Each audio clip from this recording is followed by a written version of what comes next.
मुद्दे को लेकर फिर से हम लोग सदन में आवाज़ उठाएंगे है कि ये जो भी नियम है वो गलत है। एक बार एडमिशन के नाम पे मोटी रकम ले ली जा रही है तो फिर हम री एडमिशन के नाम पे पैसा क्यों दें? तो महामहिम से आग्रह होगा कि हम लोग का विधेयक जो भी जा रहा है उसको वापस ना करें। चलिए क्यों चुनाव नहीं करा, ये सरकार के मनसा साफ नहीं है। माननीय न्यायालय के आदेश का अवमानना हो रहा है तो इसके बाद और कुछ हो चुका, सरकार चाहती नहीं है, नियत साफ और है उस विद्यालय का स्तर पर सूचित गौरव कर सकती है। और ये मैं कह रहा हूँ रीएडमिशन जहाँ लेता है उसका शिकायत करे ना, क्योंकि कार्रवाई होती नहीं है शिकायत पर। क्यों नहीं होती है हमको बताइए कि दीजिए, अभी दीजिए हमको एक स्कूल का दीजिए जहाँ फीस ले लिए है उसका वहाँ का जनता वो अभिभावक शिकायत करे कि रीएडमिशन ले रहा है। छोड़े अभिभावक शिकायत नहीं करे तो ऐसे ही होगा। वहाँ के स्थानीय विधायक, स्थानीय डीसी, सांसद सबको सूचना दी जाती है, बाकायदा सिस्टम से हर चीज़ होता है। अगर इस तरह से होता है तो 2.5 लाख माने जुर्माना लगता है, जबकि ऐसा कुछ नहीं होता।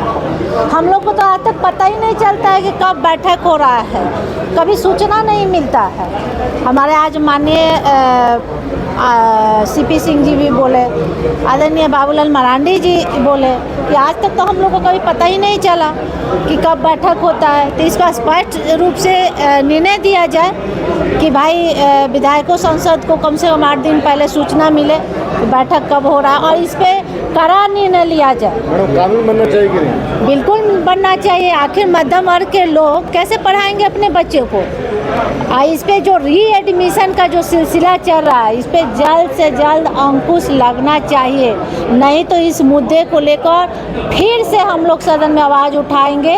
आने वाले सत्र में देखते हैं कि इस बार के बाद कितना सरकार एक्शन ले रही है कि नहीं ले रही है, और इसके बाद हम लोग तुरंत डीसी से बैठक करेंगे, क्योंकि डीसी मैडम के पास बोला जा रहा है कि डीसी को हम लोग संज्ञान में दे चुके हैं। तो हम लोग देखते हैं कि इस पर कितना स्कूलों में संज्ञान लिया जा रहा है, कितना तक पाबंदी हुआ है, कितना एक्शन में आया है। लेकिन रागिनी जी, ये सच है कि सत्ता पक्ष हो या विपक्ष, कई सांसद, विधायक, मंत्री के स्कूल हैं, ब्यूरोक्रेट्स के स्कूल हैं, बड़े बड़े स्कूल हैं झारखंड में, कई राज्यों में, वही कानून बनाने देना चाहते हैं। ये सच है। ये देखिए, इसमें कोई भी हो, हम चाहे नेता हो या कोई अधिकारी हो, ये सब मिला के एक बात मेरा तय है कि ये जो भी नियम है वो गलत है।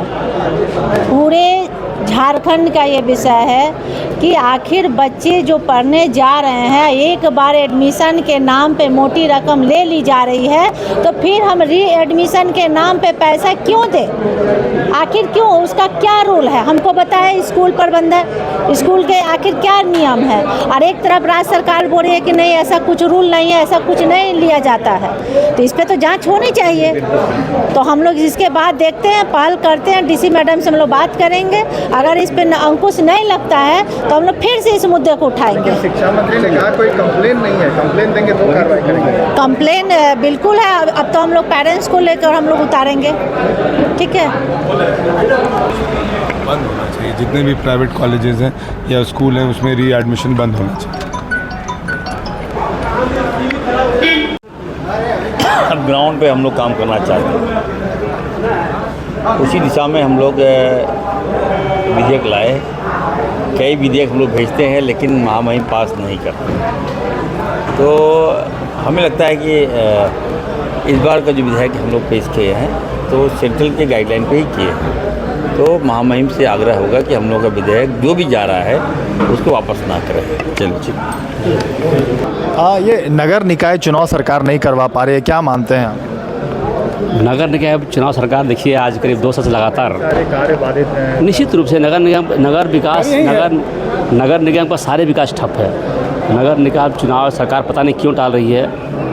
कोर्ट का आदेश के बावजूद भी सरकार बार इस बात को टाल रही है और सदन में बराबर इस बात को हंगामा के साथ बात रखने का काम कर रहा है, लेकिन उसके बाद भी सरकार पता नहीं ध्यान नहीं दे रही है। क्यों चुनाव नहीं करा, ये सरकार के मनसा साफ नहीं है। जातिगत जनगणना में आप लोग सरकार के समर्थन में है? निश्चित रूप से जाति जनगणना होना चाहिए। हमारा प्रतिपक्ष नेता ये बात को रखने का काम किया है, होना चाहिए, जनगणना होना चाहिए। विधायक जी, नगर निकाय चुनाव को लेकर क्या मानते हैं आप लोग? सरकार नहीं करवाने में बुरी तरीके से विफल है। सरकार हर मोर्चे पर विफल है। जब माननीय न्यायालय के आदेश का अवमानना हो रहा है तो इसके बाद और कुछ कहने को नहीं बचा है। जातिगत जनगणना में आप लोग समर्थन निश्चित रूप से जातीय जनगणना का हम लोग समर्थन करते हैं, होना चाहिए, लेकिन जल्दी होना चाहिए।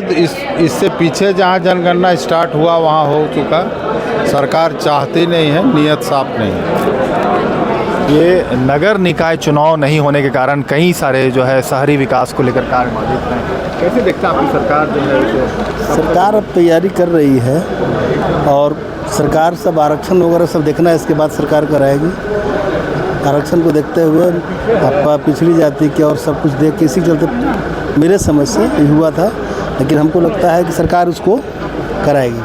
जातिगत जनगणना भी आप लोग क्या कराने की दिशा में? हाँ, उसमें पहल हो रही है। जातिगत जनगणना में बहुत जल्दी लोग शुरू कर देंगे। है कि वहाँ विद्यालय प्रबंधन समिति रहेगी, जिसमें छात्र छात्राओं का अभिभावक सदस्य होंगे, वहाँ का प्रिंसिपल उसका सदस्य होगा और 2 शिक्षक उनके सदस्य होंगे और वो विद्यालय समिति कहला जाएगा। उससे ऊपरी कमेटी जिला स्तर का होगा, जिसमें डीसी का अध्यक्षता में कमेटी बनेगी और डीसी उसका चेयरमैन रहेंगे और उसमें कई राज्य के जिला के पदाधिकारी सम्मिलित रहेंगे और उसमें क्षेत्रीय एमएलए, क्षेत्रीय संसद भी उसमें शामिल रहेंगे और उसको निर्णय लेना, उनको तो पावर दिया गया है कि पहली बार अगर कोई प्रबंधन समिति अगर बात को नहीं सुना जाता है और मनमानी करते हैं तो हमारे ऊपरी कमेटी का ये अधिकार दिया है कि हम उससे 500 रुपया हम दंड कर सकते हैं, सेकेंड बार 1 लाख दंड कर सकते हैं, थर्ड बार हम 1.5 लाख दंड कर सकते हैं, फोर्थ बार हम 2.5 लाख दंड कर सकते हैं। और उसका बावजूद भी अगर प्रबंधन कमेटी अगर मनमानी रूप से चला रही है, इसका ऊपर कमेटी, जिला का कमेटी और उनका पावर है कि वो सरकार को अनुशंसित करेगी और उसका पावर है उस विद्यालय का अस्थायी प्रसूचित को रद्द कर सकती है। वो तो पावर दिया गया है जिला में।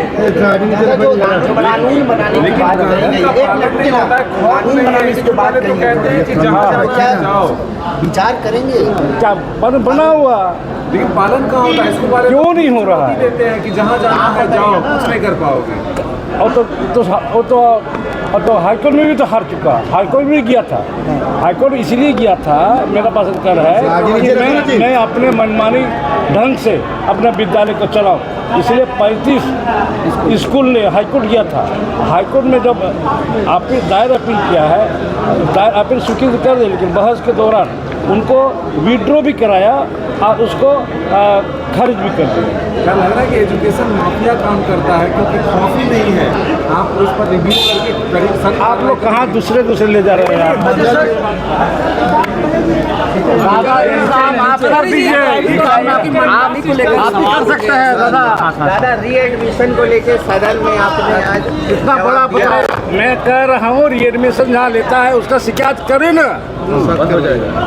उसका शिकायत मिले, कमेटी तो बनी हुई है, कमेटी को शिकायत करें, क्यों शिकायत करें? कहाँ शिकायत करेंगे लोग? जी कमेटी में, अपना कमेटी में, जिला के कमेटी में। कौन अधिकारी पास कार्रवाई करने के लिए तैयार हैं आप लोग? क्या कार्रवाई करने के लिए? क्योंकि कार्रवाई होती नहीं है शिकायत पर। क्यों नहीं होती है? हमको बताइए कि दीजिए, अभी दीजिए हमको, 1 स्कूल का दीजिए जहाँ फीस ले रही है। मतलब आपके अनुसार कोई फीस नहीं लेता है? नहीं, आप वो मेरे अनुसार आप तो मेरे ऊपर डाल रहे हैं। जो यहाँ लेता है उसका वहाँ का जनता वो अभिभावक शिकायत करे कि एडमिशन ले रहा है। छोड़े, अभिभावक शिकायत नहीं करे तो ऐसे ही होगा। अभिभावक